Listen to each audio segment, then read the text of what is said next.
Hello, welcome and welcome back to my YouTube channel. This is Yashvi Sadev and today we are talking about Rahu and Ketu. Imagine अगर राहु और केतु एक movie में होते और दोनों ही same character नहीं होते. Yes, opposite characters. एक कैरेक्टर हर वक्त खुद चेज करता है, मनी, फेम और रिकॉग्नाइजेशन, कुछ भी.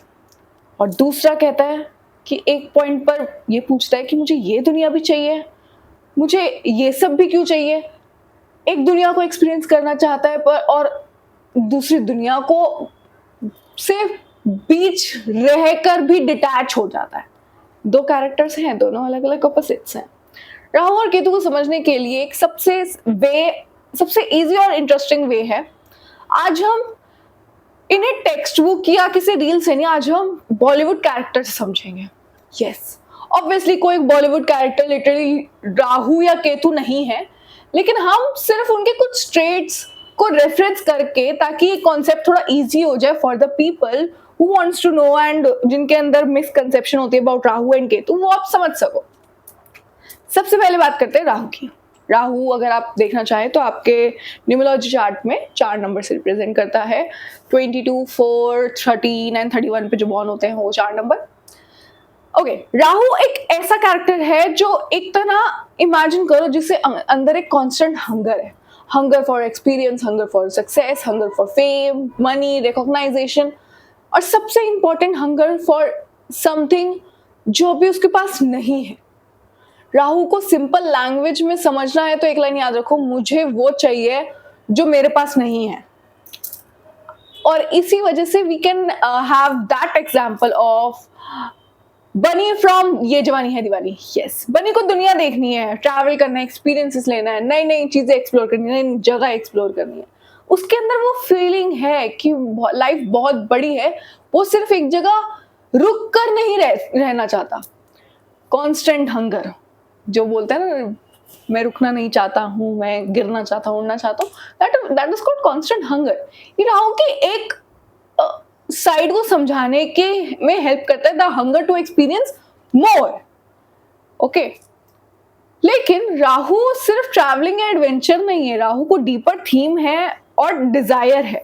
वो चीज जो हम तुम्हारे पास नहीं है, सडनली तुम्हें बहुत इंपॉर्टेंट लगने लगे.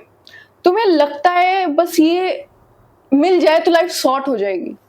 और इसीलिए मुराद फ्रॉम गली बॉय भी एक इंटरेस्टिंग रेफरेंस है. मुराद के अंदर एक हंगर है, वो अपनी आइडेंटिटी को बनाना चाहता है, अपने सर्कमस्टांसेस से बाहर निकलना चाहता है, रिकॉग्नाइजेशन चाहता है, खुद को प्रूव करना चाहता है कि मैं कौन हूं. ये राहु की एम्बिशियस साइड दिखाता है कि how ambitious you can be if your Rahu is very strong.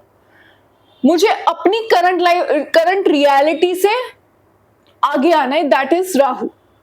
और यहाँ एक इंपॉर्टेंट बात आती है कि डिजायर बुरा नहीं है, एम्बिशन बुरा नहीं है, फेम चाहना बुरा नहीं है, सक्सेस चाहना बुरा नहीं है, लेकिन राहु को सिंपली विलन बना देना, एस्ट्रोलॉजी को ओवर सिंप्लीफाई करना है. राहु की एनर्जी तुम्हें पुश भी कर सकती है, तुम्हें नए नए एक्सपीरियंस लेने के लिए, अपनी लिमिटेशन से बाहर निकाल सकती है, डिजायर्स में तुम बाहर निकल सकते हो, उस चीज से मोटिवेशन दे सकती है. मोटिवेशन भी एक तरह से दे सकते हैं कि हाँ तुम ये सब चीजें कर सकते हो, तुम्हारे अंदर इतनी कैपेबिलिटी है. पर तुम्हारी आइडेंटिटी बन तो जाती है, लेकिन सोचो तुम्हें एक अचीवमेंट मिली, पहले तुम बहुत खुश थे, बहुत, फिर कुछ टाइम बाद वो नॉर्मल लगने लगा. लाइक आप बाहर गए हो, आपने गाड़ी खरीदी, बहुत फरारी ले ली, you don't look happy, you are not happy now. अब तुम्हें नेक्स्ट अचीवमेंट चाहिए, फरारी ले लिया, मुझे कुछ और चाहिए यार, I am not happy with this. Job मिली, प्रमोशन चाहिए, फॉलोअर्स बढ़ गए, अब ब्रांड प्रमोशंस चाहिए, ब्रांड प्रमोशंस हो गए, अब मुझे सिल्वर बटन चाहिए. ये सब कॉन्स्टेंटली बढ़ता रहता है. What is next? This is called Rahu. Rahu को समझने के लिए एक वेरी सिंपल फ्रेज है. अगर मूवी का दूसरा कैरेक्टर एंटर होता है हमारी केतु, अगर राहु ये है कि मुझे और चाहिए, तो केतु पूछता है do I even want this anymore, क्या मुझे ये चीज और चाहिए. केतु को समझने के लिए वेद फ्रॉम तमाशा एक सॉरी आज क्या हो गया मुझे नहीं पता। वेद है, वेद फ्रॉम तमाशा। वेद की लाइफ बाहर से नॉर्मल दिख सकती है कि हाँ he is going to office, but internally कुछ डिस्कनेक्ट है। एक क्वेश्चन ये है तो क्या ये मैं हूँ, क्या ये मैं वही लाइफ है, क्या ये सब चीजें जो कर रहा हूँ मेरे लिए बनी है, क्या ये सब चीजें सही है कि नहीं है। वो इनर क्वेश्चन में, इनर कॉन्फ्लिक्ट में घूमता रहा। एक एनर्जी इसकी अलग ही चलती रही। केतु की एनर्जी को समझने के लिए ये इनर क्वेश्चनिंग इंपॉर्टेंट है। केतु को वैदिक एस्ट्रोलॉजी में डिटैचमेंट, सेपरेशन, इनवर्ड फोकस और कुछ वर्ल्डली पैटर्न्स से डिसइंटरेस्ट के सिंबलिज्म के साथ एसोसिएट कर रखा है। जहां केतु होगा वहां से वो डिटैच कर देगा। जिस भी घर में बैठोगे केतु डिटैच कर देगा। ये राहु कहीं जाके बैठ जाएगा, वो तुम्हें उस चीज से अटैच कर देगा। बट केतु का मतलब ये नहीं है कि पर्सन ये सिंपली सब कुछ छोड़ देगा। ये भी एक कॉमन मिसअंडरस्टैंडिंग है कि केतु सिर्फ एक स्पिरिचुअल प्लैनेट है, नहीं। थोड़ा मतलब है, मतलब थोड़ा इनकम्प्लीट सेंटेंस है, क्योंकि केतु का कोर आइडिया डिटैचमेंट नहीं। केतु ये मटेरियल थिंग से डिटैचमेंट हो सकता है कि यार ठीक है गाड़ी चाहिए कि नहीं चाहिए, का कुछ आइडेंटिटी से डिटैच करना, कुछ ओल्ड पैटर्न से डिटैच कर देना, कुछ बाहर की जो एक्सटर्नल वैलिडेशंस होती है उससे डिटैच कर देना। इन सब चीजें डिटैचमेंट होती है। डिटैचमेंट के थ्रू स्पिरिचुअलिटी या इनर एक्सप्लोरेशन की इंक्लाइनेशन जो है ना तुम्हारी डेवलप हो जाती है। वेकअप सिड से सिड का एक इंटरेस्टिंग एग्जांपल ले लो। इनिशियली उसको कन्वर्शल पाथ फॉलो करना है, कन्वेंशनल पाथ फॉलो करना है, ज्यादा इंटरेस्ट नहीं है, ठीक है, उसको इवेंचुअली एक्सप्लोर करना पड़ता है लाइफ को। ये केतु की क्वेश्चनिंग वाली जो क्वालिटी है ना, समझने के लिए यूजफुल है। केतु का क्वेश्चन ये होता है, कुछ ऐसा हो सकता है कि सब लोग ये कर रहे हैं, क्या मेरे लिए ये भी इंपॉर्टेंट है। It is less about blindly rejecting the world, it more like questioning about the same, what actually is meaning for you। और just like राहु को शैडो साइड और केतु की भी साइड जो है डिटैचमेंट हेल्दी हो सकता है, बट एक्सेसिव डिटैचमेंट, अगर बच्चों से डिटैचमेंट होगी तो क्या फायदा। जैसे बच्चे पैदा हुए, बच्चों वाले घर में डिटैचमेंट होगी तो एक्सेसिव डिटैचमेंट होगी ना। अब अपने बच्चों से थोड़ी आप बोलोगे कि नहीं भाई मेरा तो हो गया, मैं तो मोमा से दूर जा रहा हूँ। नहीं, you can not do that. ये एक्सेस नहीं होना चाहिए। पर्सन हर चीज से डिस्कनेक्ट करने लग जाता है जब उसका केतु बहुत स्ट्रांग हो गया। मुझे किसी चीज से फर्क नहीं पड़ रहा, इसलिए केतु मुझे ये नहीं है ये, इसलिए केतु को ना ऑटोमेटिकली पॉजिटिव या स्पिरिचुअली समझना भी सही नहीं है। अगर राहु और केतु दोनों के साथ डिफरेंट एक्सप्रेशंस हो सकते हैं, ऑब्वियसली हो सकते हैं, यस। अब आता है सबसे इंटरेस्टिंग क्या हो गया मुझे पार्ट।